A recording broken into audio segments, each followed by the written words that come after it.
থাকবে কেবল জনগণের মুক্ত ও নির্ভীক মত প্রকাশ। ছাত্র জনতার গণঅভ্যুত্থানের মাধ্যমে শেখ হাসিনা দেশ ত্যাগ করে ভারতে আশ্রয় নেওয়ার পর থেকেই নয়াদিল্লির সঙ্গে ঢাকার সম্পর্কে টানাপোড়েন শুরু হয়। প্রভাব পড়ে দুই দেশের রাজনৈতিক এবং বাণিজ্যিক সম্পর্কে। আমদানি রপ্তানিতেও কাটছাঁট করে দুই দেশের প্রশাসন। সম্প্রতি বাংলাদেশের অভ্যন্তরে কয়েকটি ঘটনা ঘিরে উত্তেজনা দেখা দিয়েছে ভারতে। এতে দুদেশের সম্পর্কের ফাটল যেন আরও বাড়ছে। দেশের বিভিন্ন রাজনৈতিক দলের নেতারা সভা সমাবেশে ভারত নিয়ে অগ্নিঝরা বক্তব্য দিচ্ছেন। ভারতও ছাড় দিচ্ছেন না। তারা নানাভাবে বাংলাদেশ নিয়ে বিভিন্ন হুমকির আভাসে কথা বলছেন।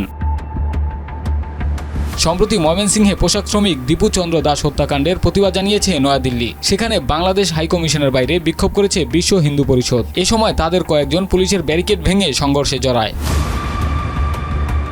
এর আগে শনিবার রাতে দিল্লিতে বাংলাদেশ হাইকমিশনের সামনে গিয়ে বিক্ষোভ করে হিন্দু চরমপন্থীদের একটি দল। এটি বাংলাদেশের সংবাদ মাধ্যমে প্রচারের পর বিষয়টিকে বিভ্রান্তিকর উল্লেখ করে বিবৃতি দিয়েছেন ভারতের পররাষ্ট্র মন্ত্রণালয়ের মুখপাত্র রণধীর জয়সওয়াল। কিন্তু এই বিবৃতি প্রত্যাখ্যান করেন বাংলাদেশের পররাষ্ট্র উপদেষ্টা তৌহিদ হোসেন।